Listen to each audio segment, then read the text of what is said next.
का होता, माँ का। सबसे पहले हमारी माएँ बहनें, आज की तकरीर सुनने के बाद आपको आप अपनी औलाद की सही तरबियत कीजिएगा। उस्ताद बात में है, बाप बात में है, पहली आपकी रिस्पॉन्सिबिलिटी। अगर आपका बच्चा दूध पीता है, आपके गोद में है बच्चा या बच्ची, तो आप ये मत समझिए कि वो बच्चा हमारा अभी छोटा है, अभी हम खूब गाना सुनेंगे, अभी हम खूब मोबाइल देखेंगे, अभी खूब फोन पे बात करेंगे। आप जब फोन पे बात कर सकते, उसकी रेडिएशन की वजह से बच्चे के दिमाग के ऊपर असर पड़ता है। आप बच्चा लेटा हुआ है, आप मोबाइल देखते हैं, गाना सुनते हैं, पता है उसका गलत, उसकी आवाज आपके बच्चे के ब्रेन के अंदर पहुंचती है, दिमाग के अंदर पहुंचती है। बच्चे का मिजाज, बच्चे का तवाजुन बिगड़ता है। बच्चों के सामने अच्छी बात कीजिए। छोटा ही बच्चा है, 1 साल का है क्या 6 महीने का बच्चा है, 6 महीने का नहीं जनाब, 1 ही महीने का बच्चा है, सुनता तो है, वो बोल नहीं पाता, रिएक्शन नहीं दे सकता, लेकिन सुनता सब कुछ है। यही वजह है कि यहूदी बच्चे इतने शार्प क्यों होते हैं, क्योंकि उनकी माँ और उनकी बहन बच्चों की बहुत अच्छी तरबियत करते, पेट से तरबियत शुरू करते। पेट में 6 महीने का बच्चा हुआ, 7 महीने का हुआ तो बच्चा सुनना शुरू कर देता पेट में। बाहर दुनिया में क्या हो रहा है, माँ बोल क्या रही है, माँ जो बोलती है वो बच्चे के दिमाग में जाता है, यहूदी का कहना है।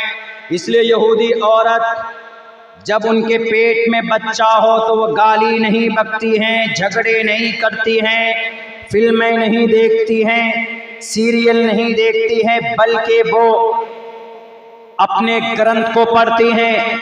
अपने बच्चे के दिमाग को तेज करने के लिए मैथ का यानी हिसाब का क्वेश्चन आंसर करते हैं, अपनी हिस्ट्री पढ़ती हैं वैसे ही कि भाई एक जमाने में एक बादशाह था, उसने इतने अच्छे अच्छे काम किए, इस तरह पढ़ती है तो उसकी आवाज बच्चे के दिमाग में, कोख में जाता है।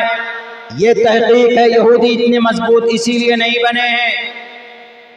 हमने तकरीर की, हमने बताया कुरान और हदीस की रोशनी में समाज के अंदर जभी तब्दीली आएगी जब आप उस पर अमल करेंगे।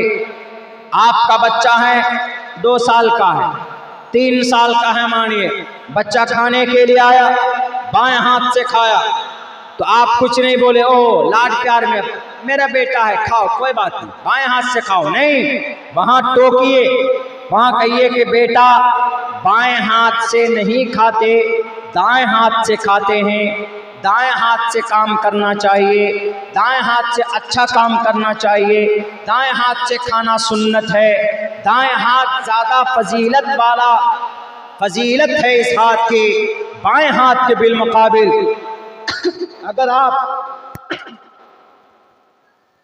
सिर्फ 5 दिन अगर आप अपने बच्चे की ट्रेनिंग कर दें, बोल दें, तो बच्चा मरते दम तक आपके सबक को नहीं भूल सकता है। मरते दम तक मर जाएगा लेकिन माँ की बात याद रहती।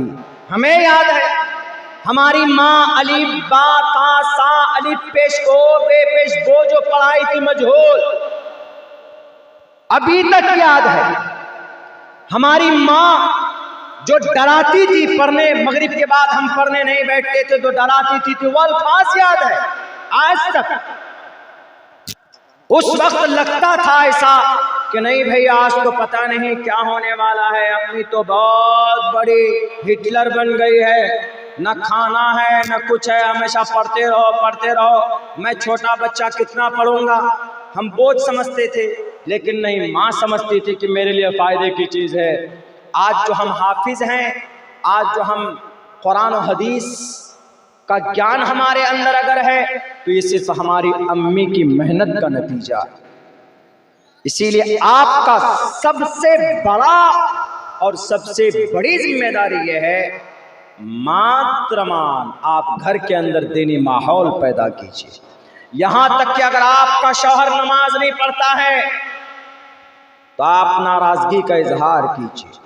आप उनको कहिए कि अगर आप नमाज नहीं पढ़ेंगे तो खाना बनाकर नहीं दूंगी। हाँ, इसका यह मतलब नहीं कि आप खाना बना के मत दीजिए, नहीं, आप प्यार मोहब्बत में आप उनको कह सकते हैं, बहुत सारी बीवियां ऐसी होती, हमारी अहलिया मोहतरमा है, नमाज का वक्त होती है, अजान होती है, अगर मैं भूल जाता हूँ बोलती अजान हो गई नमाज के लिए जाइए, बोलती फजर के वक्त में है वो खुद बखुद उठकर वुजू करके हमारे करीब में प्रॉब्लम है, बैठकर नमाज पढ़ती है वो कुर्सी में, तो कुर्सी पे बैठकर वो बोलती है कि नमाज का वक्त हो गया, आखिरी वक्त है, आप क्यों नहीं उठ रहे हैं, बोलती हैं। और अगर कोताही हो जाए तो वो बोलती हैं, फिर दुआएं देती हैं, जलसों में तकरीरें करते फिरते हैं, आप दूसरों को कहते हो खुद नमाज नहीं पढ़ते हैं। उनका एक इस्लाह का एक जरिया है, तो आप कर सकते हैं। अगर औरत चाहे तो उमर फारूक जैसों को बदल दिया, औरत ने चाहा बाबा फरीदुद्दीन गंज शकर पैदा हुए, औरत ही की तरबियत का नतीजा मोइनुद्दीन चिश्ती पैदा हुए, औरत ही की तरबियत का नतीजा है कि जुनैद बगदादी जैसे महान आली नसब और बड़े अल्लाह के वली पैदा हुए। औरत अगर चाहे, अरे औरत तो वो है कि नबी को सहारा दिया जनाब मोहम्मद रसूलुल्लाह सल्लल्लाहु अलैहि वसल्लम को। औरत पूरे घर, पूरे समाज, पूरे गांव को बदल सकती अगर हमारी औरतें चाहे तो। तारीख इस बात पर गवाह है। मेरी आवाज़ चूंकि बैठ रही है इसलिए मैं अपनी बात ख़त्म करना चाहता हूँ। मेरे भाइयों, अल्लाह से दुआ करते हुए